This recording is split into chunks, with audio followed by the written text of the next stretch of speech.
ഉദ്ഘാടനം ചെയ്തത്. അതേപോലെ തന്നെ ഇന്നും നമ്മുടെ ആശുപത്രി പരിസരം വൃത്തിയാക്കാൻ വേണ്ടിയിട്ട് എല്ലാവരും കൂടെ നിന്ന് പ്രയത്നിച്ചതിന് വളരെയധികം നന്ദി.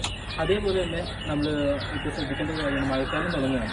നമ്മുടെ വീട്ടിൽ നിന്ന് തുടങ്ങണമെന്നാണ് പറയുന്നത്. ചങ്ങരംകുളം ഓർക്കിഡ് ആശുപത്രിയിൽ മഴക്കാല പൂർവ്വ ശുചീകരണം നടത്തി. സ്ഥാപനത്തിലെ ജീവനക്കാരുടെ നേതൃത്വത്തിലായിരുന്നു ശുചീകരണം നടത്തിയത്.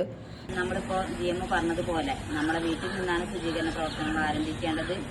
അത് നമ്മൾ പഞ്ചായത്ത് തലത്തിൽ നമ്മൾ ഓരോരുത്തർക്കും നിർദ്ദേശം കൊടുത്തിട്ടുണ്ട്. GM പറയുന്നത് പോലെ വീട് ഇതാണ്, ഇവരുടെ വീട് ഇതാണ്, കൂടുതൽ നേരം സ്പെൻഡ് ചെയ്യുന്നത് ഇവിടെയാണ്. അപ്പോൾ നമ്മുടെ ഓർക്കിഡ് ഹോസ്പിറ്റൽ നല്ല രീതിയിൽ വരുന്ന ജനങ്ങൾക്കും ആരോഗ്യസ്ഥിതി മെച്ചപ്പെടുത്തുവാനും നല്ല രീതിയിൽ നമ്മുടെ പരിസരം വൃത്തിയാക്കാനും വേണ്ടിയിട്ടുള്ള ഈ പരിപാടിക്ക് എന്നെ ക്ഷണിച്ചതിന് വളരെയധികം സന്തോഷമുണ്ട്. എന്തായാലും ഈ പരിപാടി ഉദ്ഘാടനം ചെയ്തതായിട്ട് അറിയിച്ചുകൊണ്ട് നിർത്തുന്നു. നന്നമുക്ക് ഗ്രാമപഞ്ചായത്ത് പ്രസിഡന്റ് ശാന്തിനി രവീന്ദ്രൻ ഉദ്ഘാടനം നിർവഹിച്ചു. ഓരോ വീടുകളും സ്ഥാപനങ്ങളും മഴ വരുന്നതിന് മുൻപ് തന്നെ ശുചീകരണം നടത്തുവാൻ ശ്രമിക്കണമെന്നും ഓർക്കിഡ് ആശുപത്രിയിലെ ജീവനക്കാർ നടത്തിയ ഈ പ്രവർത്തനം അഭിനന്ദനങ്ങൾ അർഹിക്കുന്നതാണെന്നും ഉദ്ഘാടന പ്രസംഗത്തിൽ പ്രസിഡന്റ് പറഞ്ഞു. ആശുപത്രി ജനറൽ മാനേജർ മുഹമ്മദ് റോഷൻ അധ്യക്ഷത വഹിച്ചു.